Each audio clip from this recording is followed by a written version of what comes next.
Hey there, Mudroomers. It is Carmen here with Mako, and today I'm going to talk about our Stoneware Glaze Copper Float. Copper Float, as well as all of our Stoneware glazes, is available in 16-ounce pints for brushing, as well as 5-pound bags of dry material for dipping. Copper Float is both a food and dinnerware safe product. You can find the dinnerware safety icon on the side of the label here next to the barcode. All of our Stoneware glazes do pass FDA standards to be considered food safe, whereas our dinnerware safe icon will be Mako's recommendation as to the use on functional dinnerware. So definitely keep an eye on that. The information is also available on our website. And then on all of our pints and our dry bags, you're going to have a lot number next to the barcode. This is going to be important for if you have any technical requests. That'll be the first thing that our team asks for, so definitely be informed as to where that is. And with the dry bags, maybe take a picture of it or write it down somewhere so that it's available, because it's really hard for us to do tests if we're not really sure which batch we're looking at. And then on the front here, we have our firing range from cone 5 to 10. All of our samples we do at cone 6 on a white stoneware body unless otherwise noted. So that's what you can expect. If you are firing to cone 6, there will be some variation with some of our glazes at cone 5, and almost all of our glazes do have variation when you take them up to cone 10. We do have cone 10 reduction results posted on our website, so definitely check that out if you are a cone 10 person. On the back here, we've just got our firing results, basic application instructions, as well as suggestions and tips, and any safety information. So definitely get a good look at that label there. Today, we're going to go over different tiles with firing temperatures, fluxes, combinations, and different clay bodies. I do want to kind of apply glaze to a piece throughout this video, just so you guys can see kind of basic application for all of our stoneware glazes. So I'm just going to glaze one of these tiles just like I glazed these tiles. So this is what it'll come out as. I just want to show you the actual glazing process. So first I'm going to pour some copper float into a little container here. And this is always good to prevent contamination of glazes, as well as to stop it from drying out. Because if you're glazing something and you have your jar of glaze open for the whole time you're glazing it, you're getting a lot of air in there and it's going to dry out. You're going to get those crusties all over the top there. And this gives you a good opportunity to kind of clean off the top of your glaze anyway. So this is a really good way to keep your glaze jars nice and clean and your glazes to be a good consistency. So I'm just going to set that up actually over on the side here so I can just kind of monitor it while I go over these. So I'm just going to show you 1, 2, and 3 coats, kind of just like how I have on this tile here. So when I'm applying my glaze, I basically want to make sure I'm putting enough glaze on. So I typically use our RB 604 fans. If you are glazing a large piece, or if you happen to be a light glazer, we do have a larger fan that's available. So if you do notice a lot of your pieces show up streaky or glaze starved, no matter how much you try, maybe if you have a different tool, it would help you apply a bit more glaze. So definitely recommend a natural fiber fan of any type. The size is kind of up to you, but these ones plump up really nice and hold glaze well. So I'm just going to get my brush nice and saturated here. So I really have it nice and plump. It's almost dripping onto my tile. And I'm just spreading it across like peanut butter. I don't want to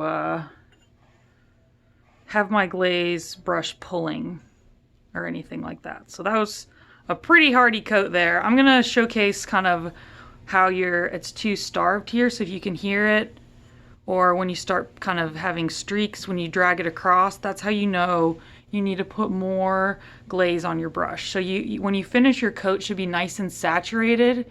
You can see how wet that is. Even on the first coat, it's taking a little bit to dry. So that's how I know this is nice and heavy.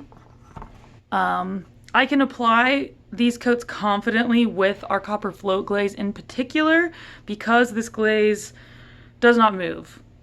It's really hard to get to move. If you apply it with another really mobile glaze or a flux and put those on really heavy, you can get some mobility, but otherwise it's going to be very, very stable. So this is one that you can feel really comfortable just lathering that glaze on there depending how you want it to look. So we'll segue right into how you can make it look. Here we have, this is what we would consider our kind of standard for Mako because it's on a white stoneware body, fired to cone 6. So this is kind of our baseline that we base everything off of. So this tile here, you have 1, 2, and 3 coats. You can see the glaze is going to be a lot darker with 1 coat, and it's going to get really a lot more sparkly with 3 coats here. It does break well over texture, no matter how much you put on it. So this is a really good one to showcase texture. And then on the back here, I have just 3 coats on its own. So you can see these beautiful crystal blooms that happen. And this is just kind of natural to happen with this glaze. So this is a really, really lovely glaze here.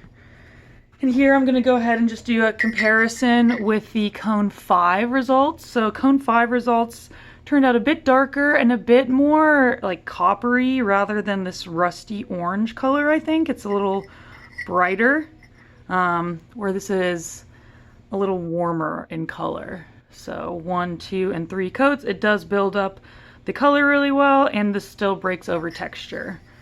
And then on the back here we have our comparison for cone 5 and 6 with 3 coats. So there we have our cone 6 and cone 5. I'm going to go ahead and put another coat on here. We still have a bit of gloss in the texture here, but it's mostly dry, so I'm going to go ahead and put another coat on. I'm going to do this one like those tiles that I showed you, so just do 1, 2, and 3 coats. So there's 2 coats.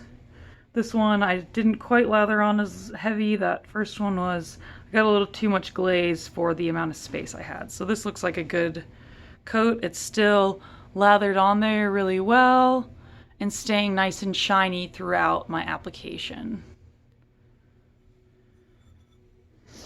So we'll let that dry and we'll go into our cone 10 results here.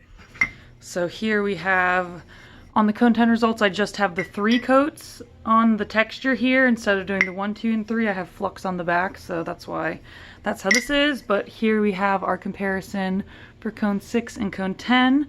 That definitely adds mobility at cone 10. You can see how it pulls down here. And then you do have some crystal blooming that occurs, but mostly you get a nice variegated brown. It does also break over texture, but definitely keep in mind with the mobility so you can possibly recede the coats. If you want to glaze the whole entire thing, maybe doing an underglaze on the bottom section of the piece as a buffer to allow this glaze to move a little bit, or just don't bring it down to the bottom. Layer it with another glaze that's a little bit more stable. So here we have 5, 6, and 10 results. And then now we can go over our flux with copper float. So here are our fluxes. This has flux applied underneath the copper float. So the flux is still very prominent when it's fired underneath. It does add a decent amount of mobility. This is 2 coats of flux underneath 3 coats of copper float. If you wanted to reduce the mobility, perhaps adding less flux or even less copper float. So just the less product, the less mobile it will be. This is a very stable glaze on its own, but layering it can add mobility to combos. So keep that in mind when you're pairing it with other glazes. And here we have flux over copper float. So it's not quite as bright as when it's under, which I thought was kind of interesting. It's like less intermingling, but still a decent amount of mobility that happens here. So again, here is copper or flux under copper float and flux over copper float. And then here we have it at cone 10. On cone 10, we just have the flux over, so you can compare cone 6 to cone 10. It's kind of interesting here. It looks matte. Even the cone 10 results turned out a little bit more matte than our cone 6 results, but I think it's funny that it translates to the flux as well. So this is all cone 10 reduction as well. I'm not sure if I was just saying cone 10, but all cone 10 things that we're doing are going to be reduction. We have reduction firings that we work on with these. Alright, so let's check out this guy before I do my combos. I'll just go ahead and wait. We still have some decent little shiny spots here, so I'll just do the combos and then I can talk or do our final coat and then we'll be good to go. So here we have our lovely combo cups. We do have combo cups at cone 6 and cone 10. We make sheets. They're all available on our website. We also post them on social media, but for the full sheets as well as a searchable combo gallery, check out our website. Again, cone 6 and cone 10 reduction. We do have low fire combos on there as well if you dabble in low fire things too. And the low fire combos are with elements and jungle gems. So this is an example where adding or layering copper float with another glaze adds some mobility. You can see here by how it's starting to drip down. Typically our combos don't go much lower than this, so this is mobility that's happening. This is copper float layered with robin's egg. So on their own, both of these glazes are very stable, but together, the crystals as well as just the mobility of layering the glazes does make it move a little bit. So this is something to pay attention to when you're looking at our combo cups on our gallery. You know, how much are they moving? So this here is a glaze that's very stable. So this is where we typically cut off our glazes. So this moved down a little bit here.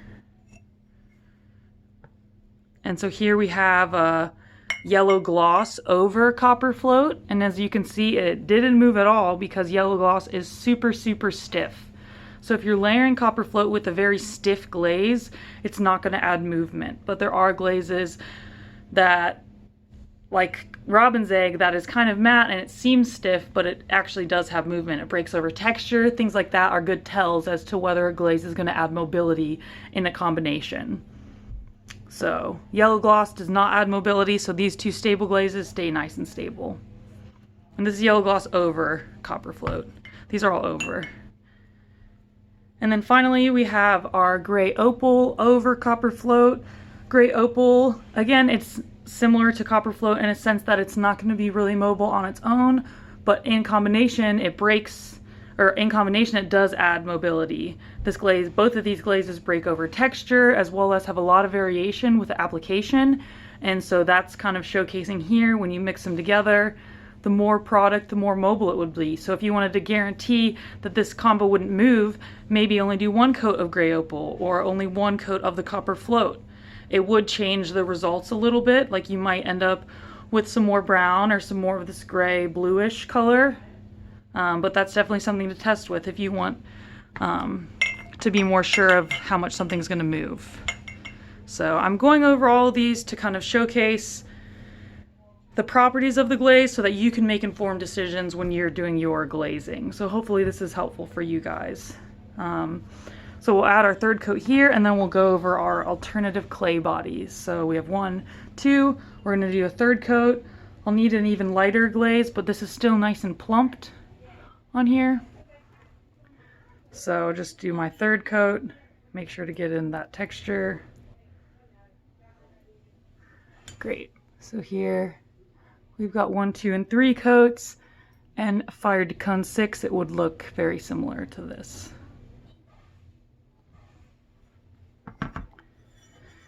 Alright, and then finally we have our alternative clay bodies. Here we have a speckled, a speckled white body, a speckled brown body, and a dark brown body. So this glaze plays really, really well on all of these.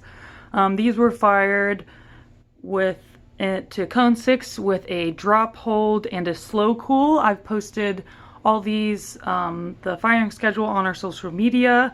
And I can make sure to link it in our YouTube video as well, just so that people have access to it.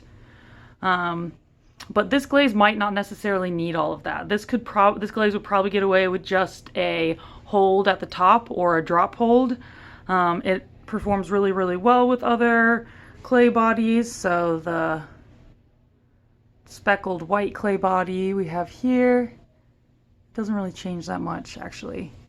Same with the speckled brown. And then the dark brown here. And this darkens it up a bit, but not extremely. So yeah, this guy plays really well on other clay bodies.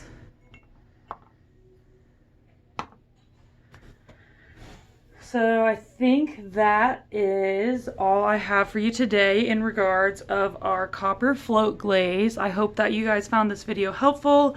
I'm going to link a bunch of resources in the description of this video. We have our combo gallery, technical contact, firing information, and all sorts of things like that. So definitely check that out, and please drop any comments or questions that you have in our comment section. I love the feedback on the videos so I can improve the quality for the future. So again, thanks so much for tuning in today, and as always, make it Mako.